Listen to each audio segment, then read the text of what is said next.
بسم الله الرحمن الرحيم. قال المصنف رحمه الله ونفعنا بعلومه.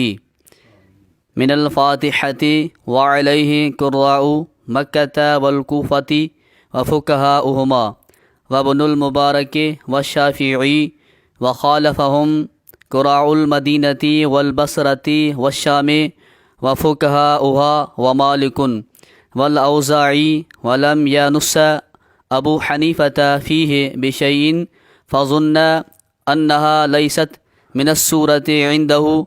وسئل محمد بن الحسن الشيباني عنها فقال: ما بين الدفتين كلام الله، لنا أحاديث كثيرة منها ما روى أبو هريرة رضي الله عنه أنه عليه الصلاة والسلام قال: فاتحة الكتاب 7 آيات أولاهن بسم الله الرحمن الرحيم.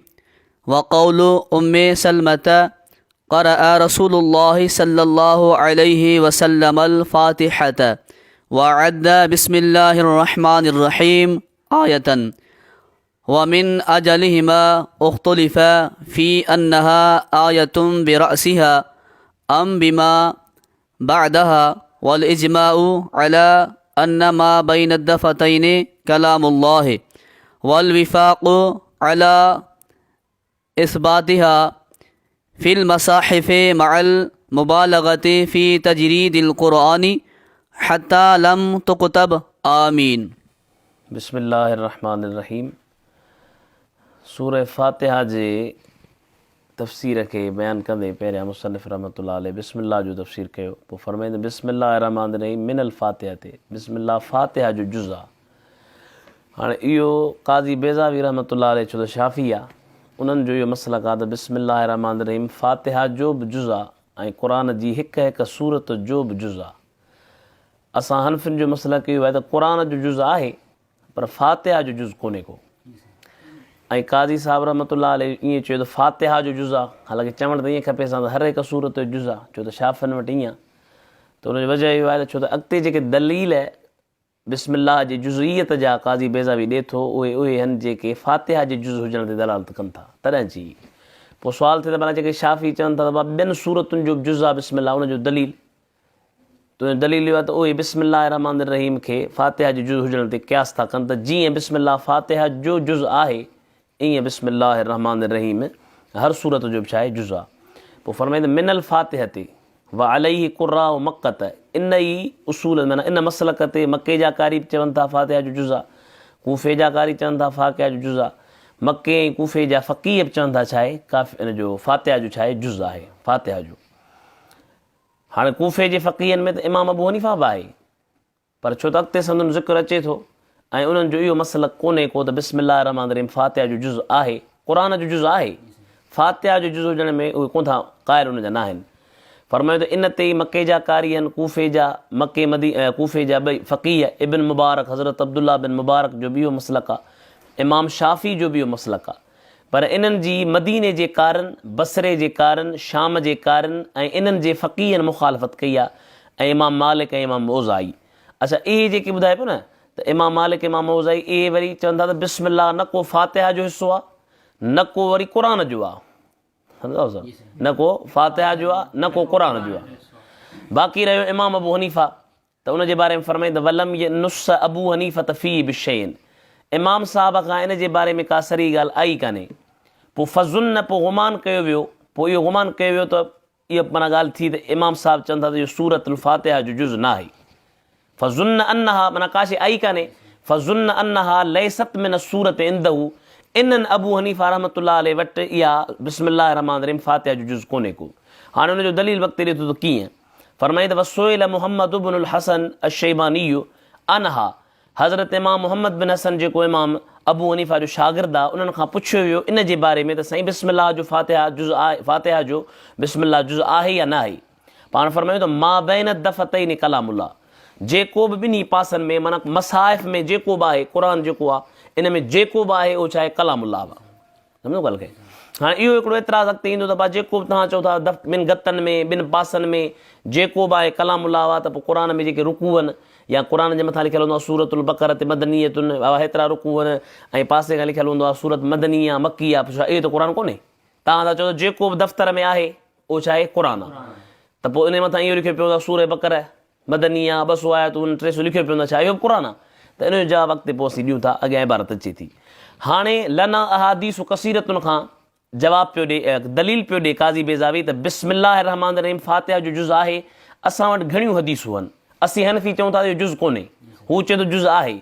हाणे हू जेके रिवायतूं पेश कंदो, मां पहिरियां उहे पेश कंदुसि, पोइ उन्हनि जो जवाबु ॾींदुसि त जेके असां चऊं था त कोन्हे त उनजो दलील कहिड़ो आहे। फरमायो त हज़रत अबू हुरैरा रज़ी अल्लाह ताला अन्हु रिवायत कयो त नबी करीम अलैहिस्सलातु वस्सलाम फरमायो त फातिहतुल किताब 7 आयतूं आहिनि, उन्हनि मां पहिरीं आयत बिस्मिल्लाह हुआ। फरमायो इन मां मालूम थियो त बिस्मिल्लाह जी आयत, फातिहा जी बिस्मिल्लाह आयत आहे, हदीस पई चए।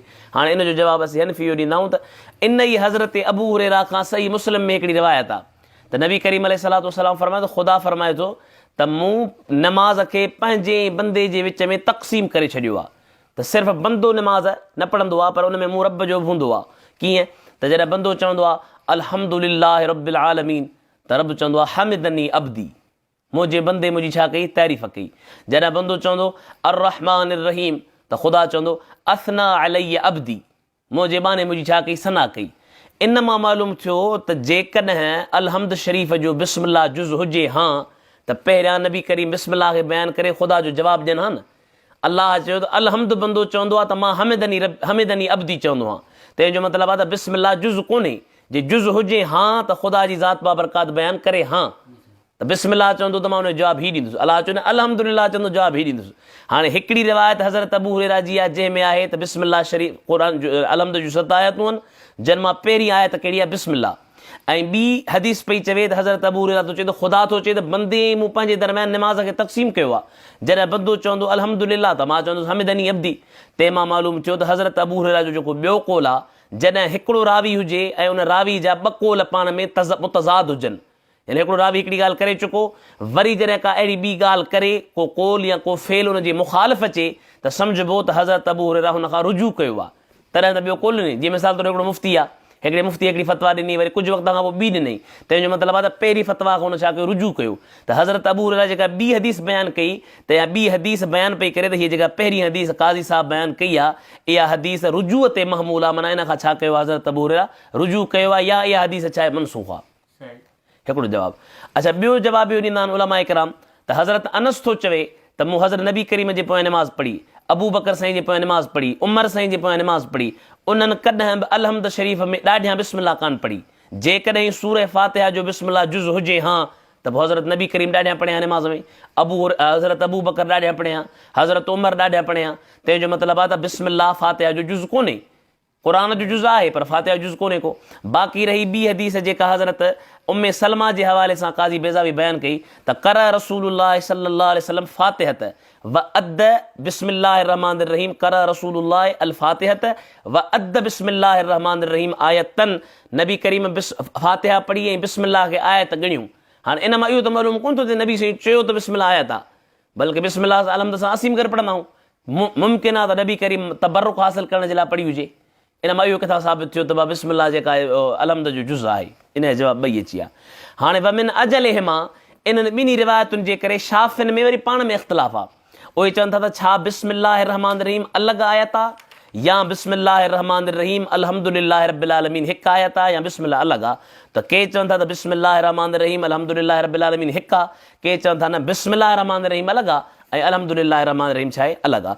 तॾहिं फरमाईं त वमिन अजल मां इन्हनि ॿिन्ही रिवायतुनि जे करे उख़्तुलिफ़ इख़्तिलाफ़ कयो वियो फी अनहा, हिन ॻाल्हि में त तहक़ीक़ इहा बिस्मिल्लाह आयत आहे बिरसिहा, यानी ख़ुदि ब ख़ुदि, अम बिमा बैदहा, या बैद सां मिली करे, वल इजमाउ अला अन मा बैन दफ़तैन कलामुल्लाह, ऐं इन ॻाल्हि ते इजमा आहे त जेको बि ॿिन्ही गतनि जे दरमियान आहे, जेको बि मसाहिफ़ में आहे कलामुल्लाह आहे।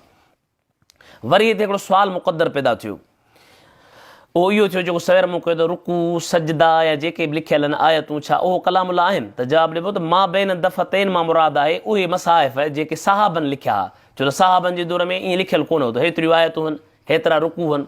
तंहिं करे मसाहिफ़ जेके क़दीमा हुआ, पुराणा छापा हुआ, उन्हनि में जेको बि अचे थो उहो छा आहे? कलामुल्लाह हुआ। उन्हनि में बिस्मिल्लाह बि आहे, तंहिं मां मालूम थियो त बिस्मिल्लाह कलामुल्लाह में आहे। जे कलामुल्लाह में न हुजे हा त पोइ उन में लिखनि छो हा?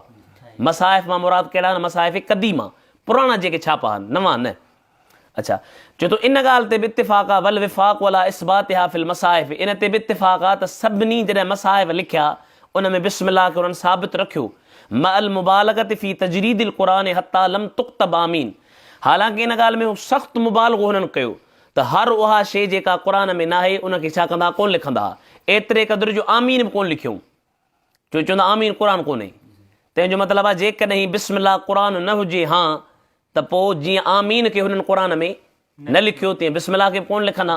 त हुननि कोशिशि कई त तजरीद क़ुरान में क़ुरान खे साफ़ करे पेश करण में उहे अल्फाज़ पेश कयूं जेके ख़ुदा जा हा, अलाह जा अल्फाज़ पेश करे मसाहिफ़ में लिखियूं ऐं उन में बिस्मिल्लाह आहे। तंहिंमां मालूम थियो त बिस्मिल्लाह क़ुरान जो जुज़ आहे, बाक़ी बिस्मिल्लाह रहमान रहीम अलहम्द शरीफ़ जो ॿियनि लफ़्ज़नि में सूरह फातिहा जो जुज़ न आहे। वाह।